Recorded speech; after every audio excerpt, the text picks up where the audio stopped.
तो पैर में चोट की वजह से ममता ने चुनाव प्रचार तो व्हीलचेयर पर जारी रखा, लेकिन बंगाल में बहुत से लोग ये सवाल पूछ रहे हैं कि क्या चुनाव नतीजों के बाद ममता बनर्जी वापस अपने पैरों पर खड़ी हो पाएंगी। ये इशारा ममता की चोट ठीक होने के बारे में नहीं, बल्कि ये सांकेतिक सवाल ममता के राजनीतिक भविष्य से जुड़ा है कि 2 मई को क्या ममता राजनीतिक रूप से वापस अपने पैरों पर खड़ी हो पाएंगी।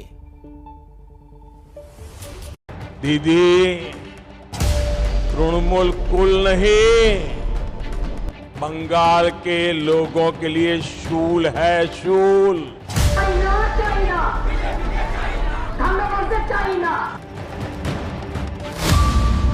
ये खास तस्वीरें इसी मंगलवार यानी 30 मार्च की हैं।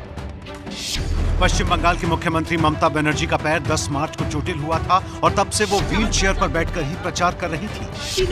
ठंडा ठंडा कूल कूल। लेकिन मंगलवार को नंदीग्राम में प्रचार थमने से पहले ममता अपने सहयोगी सुब्रत बख्शी और डोला सेन की मदद से मुश्किल से ही सही लेकिन अपने पैरों पर खड़ी हो गईं और राष्ट्रगान गाया।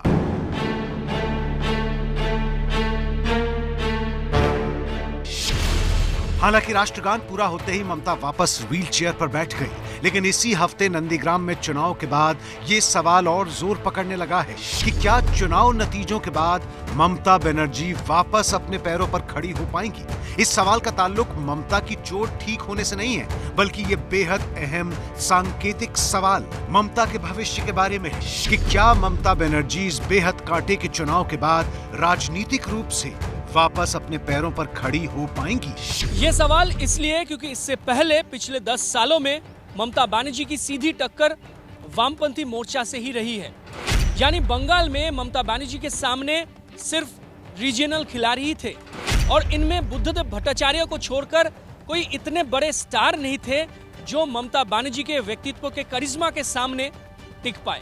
अपनी पार्टी तृणमूल कांग्रेस में ममता बनर्जी ही इकलौती स्टार है, लेकिन इस चुनाव में सामने वाली टीम बदल गई है और ममता बनर्जी के सामने आ गया है अब तक के सबसे बड़ा इम्तिहान। आप यूपी से आए तो सुन लो, जोगी का वोट इधर से नहीं होता है। दूसरी कई क्षेत्रीय पार्टियों की तरह टीएमसी भी कामयाबी के लिए अपने नेता के चमत्कारिक व्यक्तित्व पर ही निर्भर है। ममता टीएमसी की अकेली स्टार है। जय बांग्ला। हमारे साथ बीजेपी অনেক তফাৎ আছে, তাই মনে রাখবেন বিজেপি চাই না, চাই না, বিজেপিকে চাই না, দানবদের চাই না, দৈত্যদের চাই না, স্বৈরাচারী চাই না। जबकि सामने है प्रधानमंत्री मोदी, गृह मंत्री अमित शाह समेत बीजेपी का हर बड़ा नाम। बंगाल ने परिवर्तन के लिए ममता दीदी पर भरोसा किया था, लेकिन दीदी और उनके काडर ने आपका ये भरोसा तोड़ दिया। वहीं 2016 के चुनाव में महज 3 सीटें जीतने वाली बीजेपी ने बंगाल में अपनी पूरी ताकत झोंक रखी है, जिसकी वजह से 2021 का ये चुनाव ममता के लिए अस्तित्व की लड़ाई बन गया है। रीजनल और स्टेट्स का इलेक्शन देखेंगे और जो नेशनल इलेक्शन देखेंगे, इसमें बहुत सारा अंतर होता है। अभी 2021 में बंगाल में चुनाव होगा इस मुद्दे पे कि ममता बनर्जी का सरकार जो यहाँ पर 10 साल में जो काम किया वो रहेगा या उसका सरकार जाना है। तो इस मुद्दे के ऊपर जब इलेक्शन होगा तो ये बीजेपी के लिए उतना आसान इलेक्शन नहीं है। अगर ममता बनर्जी ये चुनाव जीत जाती हैं तो वो केंद्र में सत्ताधारी ताकतवर राष्ट्रीय पार्टी को हराकर देश की बड़ी राष्ट्रीय नेता के तौर पर उभर सकती हैं। वहीं अगर बीजेपी पश्चिम बंगाल में चुनाव जीत लेती है तो इसके मायने महज एक राज्य में चुनाव जीतने से कहीं ज्यादा होंगे। ऐसा अगर वाकई हुआ तो ये कहा जा सकता है कि पश्चिम बंगाल में हार के बाद विपक्ष और भी कमजोर हो जाएगा। सिंबॉलिक रूप में देखें तो ये सारी लड़ाई ममता बनर्जी को राजनीतिक रूप से अपने पैरों पर खड़े होने से रोकने की है। चुनाव पूर्व हुए तकरीबन हर सर्वे में ममता बनर्जी का पलड़ा भले ही भारी नजर आया हो, लेकिन बंगाल में आम वोटर से लेकर सियासी जानकार तक यही मान रहे हैं कि मुकाबला बेहद कड़ा है। इस मुकाबले के आगे दीदी छवि बदलकर खुद को बंगाल की बेटी बताने लगी। बंगाल में टीएमसी के पोस्टरों में कहा गया कि बाहर के लोग आकर बंगाल की बेटी पर हमला कर रहे हैं। जय श्री राम। मैं आपको वादा कराता हूँ, चुनाव समाप्त होते हुए ममता दीदी भी जय श्री राम बोलती हो जाएगी, आप चिंता मत करिए। वहीं बीजेपी ने ममता को जय श्री राम के नारे पर घेरा तो ममता ने चंडी पाठ का सहारा लिया। ओम सर्वमंगला मंगल्ये शिवे सर्वार्थ साधिके शरण्ये त्र्यंबके गौरी नारायणी नमोस्तुते। यहाँ तक कि चुनावी मंच से ममता ने अपना गोत्र तक बता दिया। कुछ लोग इसे बीजेपी की चाल में फंसना बता रहे हैं तो कुछ का मानना है कि ममता बीजेपी को उसी की भाषा में जवाब दे रही है। बीजेपी का जो एजेंडा है, बीजेपी को जो चाहता है कि उसका जो कोर हिंदू वोट है वो कोर हिंदू वोट को इकट्ठा करना चाहता है, और ये कोर हिंदू वोट को इकट्ठा करने के लिए सीए और एनआरसी उनके एक बहुत बड़े हथियार बन सकता है। लेकिन एक बात साफ है कि ममता बनर्जी इस चुनाव में जो भी कर रही हैं वो शायद उन्होंने पहले कभी भी नहीं किया था। बंगाल की सियासत पर नजर रखने वाले कुछ जानकार मानते हैं कि दीदी डगमगा रही हैं और उस डगमगाने का उनके पैर में लगी चोट से कोई लेना देना नहीं है। ये कहना कि चुनाव में जीत किसकी होगी फिलहाल कठिन है, क्योंकि टक्कर बेहद कांटे की नजर आ रही है, जिसमें जीत और हार का फैसला बेहद नजदीकी भी हो सकता है। लेकिन एक बात तय है कि कोई भी जीते, लेकिन बीजेपी ने बंगाल में अपनी जड़ें तो गहरी कर ही ली है। बीजेपी अभी पूरा बंगाल में मेन फोर्स बन चुका है। तृणमूल का अगर कोई ऑल्टरनेटिव है तो बीजेपी ही है। तो अगर और इस इलेक्शन के बाद आगे बीजेपी को जो जितना भी सीट मिले, सरकार बनाए या सरकार नहीं बनाए, लेकिन अभी एटलीस्ट 2024 तक बीजेपी का ही बंगाल में तृणमूल के साथ फाइट होने वाला है। बेहद पॉपुलर है, लेकिन उनके खिलाफ भी कई चीजें हैं, मसलन इलाके में रोजगार के अवसर और विकास का ना होना। अभी तक प्रधानमंत्री नरेंद्र मोदी के खिलाफ भी विपक्ष का कोई भी नेता कोई कामयाब कहानी भी नहीं गढ़ सका है। ऐसे में अगर बंगाल विधानसभा चुनाव में ममता बनर्जी जीत हासिल कर लेती है तो ये तस्वीर भी कहीं ना कहीं बदल सकती है। तो इसलिए 2 मई को ही ये फैसला होगा कि ममता बनर्जी राजनीतिक रूप से अपने पैरों पर खड़ी होती है या नहीं। पश्चिम बंगाल में चुनाव सिर्फ एक राज्य का चुनाव नहीं है, इस बात का एहसास हर राजनीतिक दल को ही है, और यही वजह है कि सभी पार्टियों ने यहां पूरा दम लगा दिया है।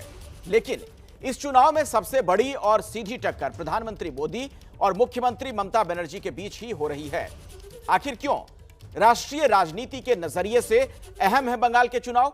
आपके लिए हम ये खास रिपोर्ट लेकर आए हैं। आप अचानक किसी एक सीट पर आखिर में फॉर्म भरने जा रही हो, क्या ये सच्चाई है क्या? मोदी मोदी मोदी मोदी।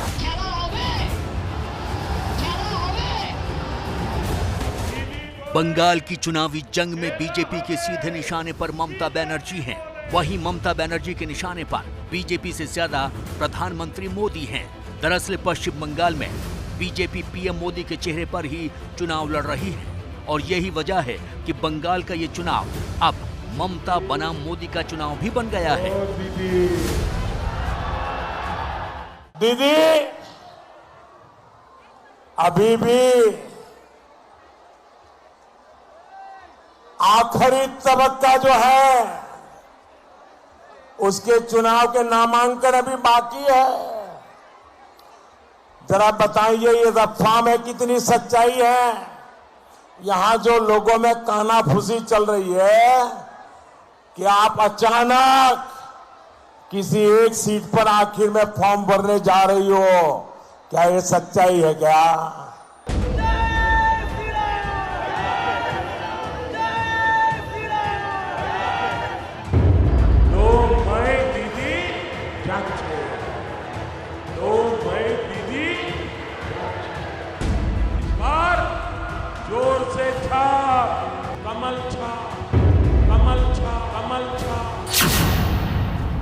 गुरुवार को पश्चिम बंगाल के उलबेरिया में एक चुनावी रैली को संबोधित करते हुए प्रधानमंत्री मोदी ने दावा किया था कि नंदीग्राम में अपनी हार सुनिश्चित देख ममता बनर्जी किसी और सुरक्षित सीट की तलाश कर रही हैं। दरअसल पश्चिम बंगाल में कुछ चरणों का चुनाव बाकी है, और इसीलिए प्रधानमंत्री मोदी ने ममता पर ऐसा तंज कसा। दूसरी जगह से उनके चुनाव लड़ने का कोई सवाल ही नहीं, लेकिन जब वोटिंग चल रही हो उस समय देश के प्रधानमंत्री इस प्रकार का बयान दें वोटिंग को प्रभावित करने के लिए, मैं समझता हूं कि इससे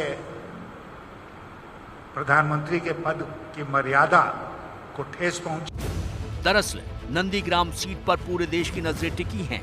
क्योंकि यहाँ पश्चिम बंगाल की मुख्यमंत्री ममता का मुकाबला कभी उन्हीं के वफादार रहे शुभेंदु अधिकारी से है, जो अब बीजेपी की टिकट पर उन्हीं के खिलाफ ताल ठोक रहे हैं। और यही वजह है कि इस वीवीआईपी सीट पर पीएम के बयान की लाइन लेते हुए बीजेपी अध्यक्ष जेपी नड्डा ने भी ममता बनर्जी पर हमला बोल दिया है।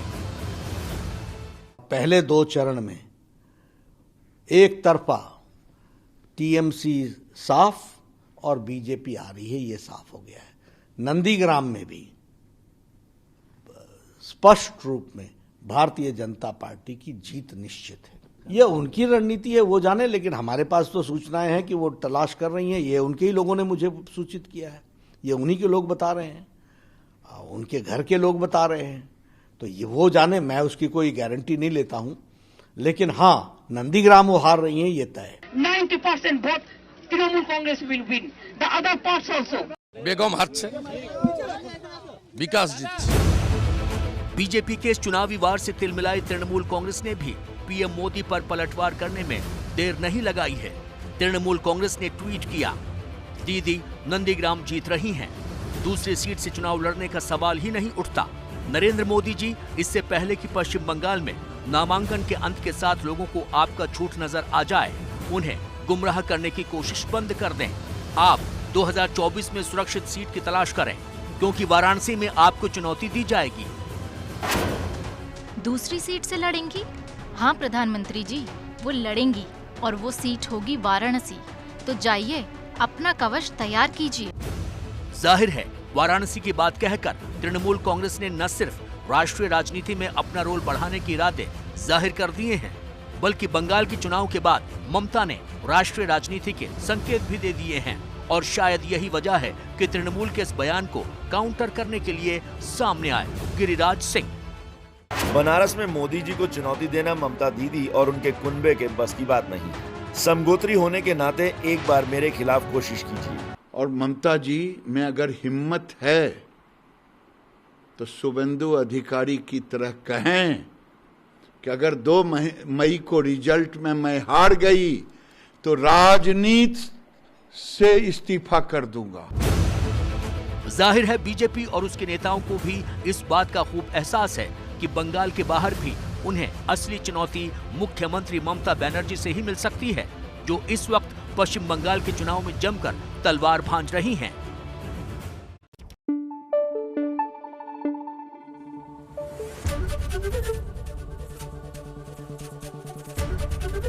एबीपी न्यूज आपको रखे आगे।